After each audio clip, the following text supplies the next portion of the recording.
موعد وتوقيت مباراة الأهلي وإيجل نوار البوروندي القادمة في إياب دور ال32 لبطولة دوري أبطال أفريقيا بعد فوز النادي الأهلي في مباراة الذهاب بهدف دون مقابل. وسيلتقي النادي الأهلي مع فريق إيجل نوار في إياب دور ال32 لبطولة دوري أبطال أفريقيا يوم السبت المقبل 25 أكتوبر في 8 مساء بتوقيت القاهرة والسعودية وقطر 9 بتوقيت الإمارات على استاد القاهرة الدولي، وستذاع المباراة عبر قناة أون تايم سبورت.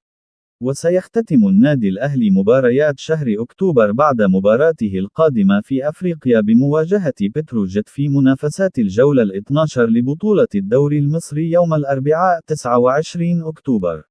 وحقق النادي الأهلي الفوز على الاتحاد السكندري بهدفين مقابل هدف في منافسات الجولة ال11 ببطولة الدوري المصري قبل مواجهة بطل بوروندي القادمة. ويحتاج النادي الأهلي لتحقيق الفوز أو التعادل في مباراة الإياب القادمة لحسم التأهل لدور المجموعات، وذلك في مشوار الفريق نحو حصد اللقب للمرة ال13 في تاريخه.